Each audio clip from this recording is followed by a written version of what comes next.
Chào các bạn đã quay lại với kênh Cô Ba Bình Dương. Hôm nay chúng ta cùng nhau làm một món ăn từ đậu hũ, trứng và thịt băm. Sự kết hợp đơn giản nhưng cho ra hương vị rất tuyệt.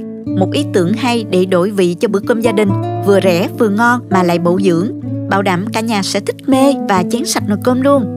Nào chúng ta cùng vào bếp nha.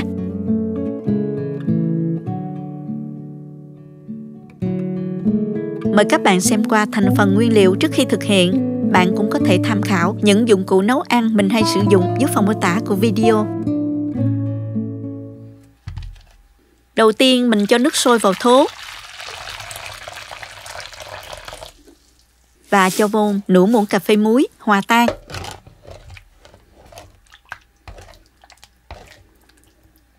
Và đây là đậu hũ non, mình dùng 400g, cắt ra và mình cho vào đây ngâm trong khoảng 10 phút cho đậu được sạch ha.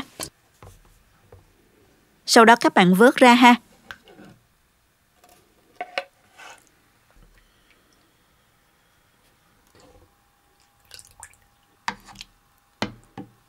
Tiếp theo thì mình cắt hành tím và tỏi. Cho vô cối xay nhuyễn. Các bạn có thể băm nhỏ cũng được ha. Hành lá thì các bạn cắt nhỏ ra.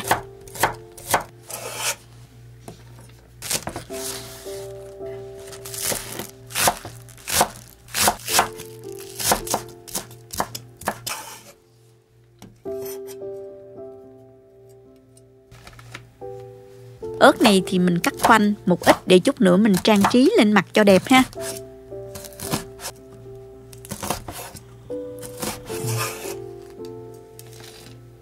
Bước kế tiếp thì mình cho đậu hũ vào thố, dùng tay bóp nhuyễn ra. Lưu ý là món này mình dùng đậu hũ non sẽ mềm thơm và ngon hơn đó các bạn. Khi đậu hũ đã nhuyễn rồi thì mình cho vào đây 3 cái trứng gà để tạo độ kết dính cũng như là giúp cho món ăn béo thơm hơn. Nêm vào đây 1 muỗng canh nước tương, 1 muỗng cà phê bột nêm, 1 muỗng cà phê đường, 1 muỗng cà phê dầu mè để tạo vị thơm, nửa muỗng cà phê tiêu. Cuối cùng là 1 muỗng canh hành tỏi băm. Trộn cho thật đều.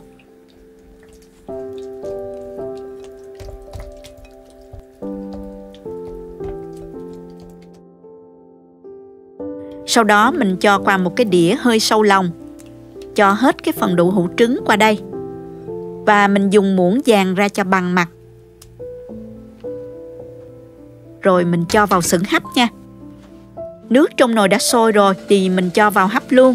Mình hấp với lửa vừa nha các bạn.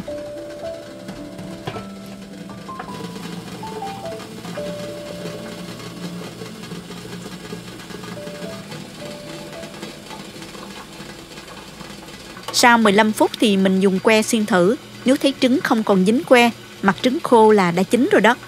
Mình tắt bếp và gắp ra luôn nha. Thơm quá. Bước cuối là xào thịt nữa là xong nè.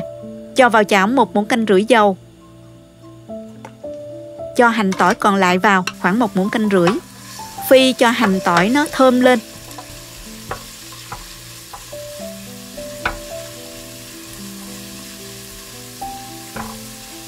Khi nghe mùi thơm và hành tỏi nó hơi chuyển vàng thì mình cho thịt vào xào. Dùng muỗng tán cho thịt tơi ra nha các bạn.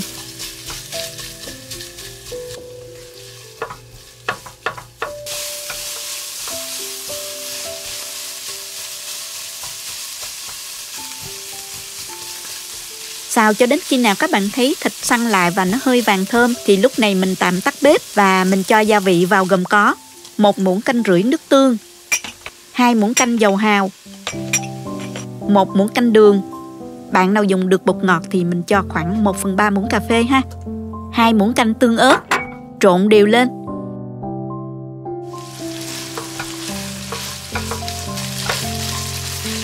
Tiếp tục cho thêm 1 chén nước. Hạ lửa nhỏ cho sôi riu riu.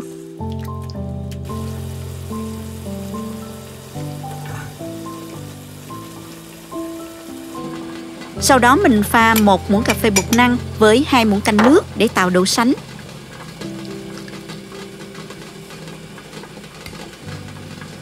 Mình khuấy tan và mình cho vào từ từ. khuấy đều hỗn hợp lên. Đó, nó sánh như vậy là được rồi nè. Lúc này các bạn nếm thử và điều chỉnh theo khẩu vị gia đình ha. Mình tắt bếp và cho hành lá cắt nhỏ vào.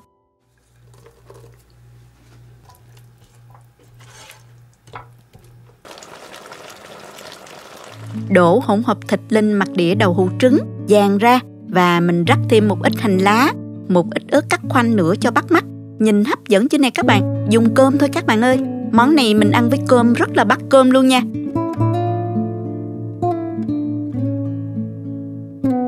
Sốt thịt rất thơm, vị đậm đà, hơi cay nhẹ và hương thơm của tương ớt kích thích vị giác, được kết hợp với vị bùi của trứng, vị béo của đậu hũ rất ngon và lạ miệng. Hương vị hao hao nó giống như là đậu hũ tứ xuyên nhưng cách làm lại đơn giản hơn rất nhiều. Bạn nào thích làm đậu hũ tứ xuyên, mình cũng đã có clip chia sẻ. Các bạn vào link bên dưới video phần mô tả để xem ha. Với nguyên liệu dễ tìm, các bạn thử làm món này để đổi vị cho bữa cơm gia đình nha. Chúc các bạn thành công. Đừng quên nhấn like cho mình, chia sẻ cho bạn bè cùng làm, đăng ký kênh và nhấn vào biểu tượng cái chuông để xem nhiều video nấu ăn mới của mình. Các bạn cũng có thể truy cập website cobabinhdương.com để tham khảo công thức nấu ăn dưới dạng bài viết. Cảm ơn các bạn đã xem hết video. Chào tạm biệt các bạn và hẹn gặp lại các bạn ở video kỳ tới nha.